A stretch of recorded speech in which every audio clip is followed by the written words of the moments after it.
Hello everyone आमी प्रियंका आमारी चैनेले तुम्हादेर सबाइके स्वागत। केमन आछो सबाई? आशा करछि सबाई भालो आछो और आमिओ भालो आछि तुम्हादेर आशीर्वाद और भालोबासाय।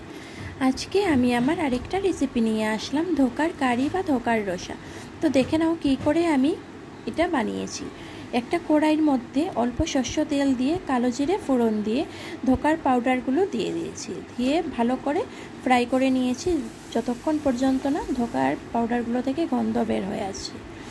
গন্ধ বের হয়ে গেলে এখানে ওইগুলোর মধ্যে জল দিয়ে দেব, আর জল দিয়ে ধোকার পাউডারগুলো যাতে জলের সাথে ভালো করে মিক্সড হয়ে যে একটা মণ্ড তৈরি হয় এইভাবে বানিয়ে নেব।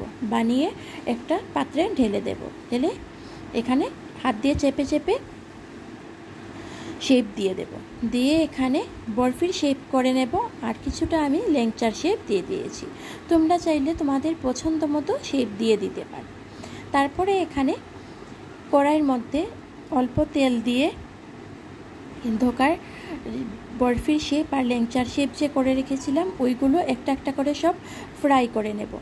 फ्राई हये जाওয়ার पर एखाने नामिये नेब। और एखाने धोकार रसाटा बानानोर जन्य आलू केटे निয়েছিলাম और आदा केटे निয়েছিলাম। और एखाने एक पेस्ट बानिয়ে नेब। এই रसाटा बानानोर जन्य आदा काँचा लंका और जिरे गुঁড়ো एगुलोर एक पेस्ट बानिয়ে নিয়েছি। पेस्ट बानानोर पर ওই কড়াইয়ের মধ্যে অল্প সরষে তেল দিয়ে কালো জিরে ফোড়ন দিয়ে आदा काँचा लंका जिरे गुঁড়োর যে একটা পেস্ট বানিয়েছিলাম ওই পেস্টটা দিয়ে দেব। দিয়ে सामान्य लंका गुঁড়ো सामान्य हलुद गुঁড়ো और स्वाद मतो नुन दिए भालो करे मशलाटा फ्राई करे नेब। और तारपर अल्प जल दिए देब जाते मशलागुलो पुड़े ना जाए। तारपर मशलागुलो थेके तेल छाड़ार पर एखाने आगे थेके जे आलुगुलो केटे रेखेछिलाम ओई आलुगुलो दिए देब। दिए अल्प ढाका दिए राखबो जाते आलुगुलो सेদ্ধ हये जाए और मशलागुलो भालो करे मिक्सड हये जाए। सिद्ध हो जाওয়ার पर एखाने ढाका उठिए अल्प जल दिए देब। जल दिए आबारो 5-10 मिनिटेर मतो ढाका दिए रेखे देब जाते जलगुलो मिक्सड हो जाए पुरो आलू और मशलागुलोर साथे।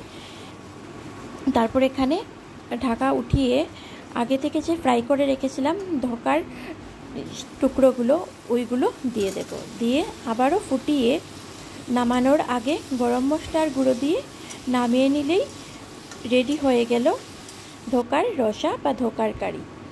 तोमरा तो अनेक रकम भावे এই ধোকার রসা বা ধোকার কারি খেয়েছো, এইভাবে একবার বানিয়ে খেয়ে দেখবে, অনেক বেশি সুস্বাদু হয়।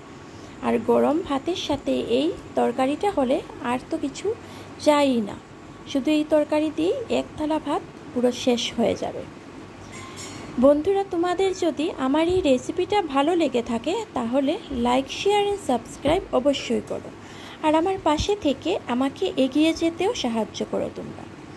বন্ধুরা তোমরা যারা আমার এই চ্যানেলে ভিজিট করেছো বা পরবর্তীতে ভিজিট করবে তোমাদের সবাইকে অসংখ্য ধন্যবাদ। আর এইভাবেই আমার পাশে থেকে আমাকে এগিয়ে যেতে সাহায্য করো তোমরা।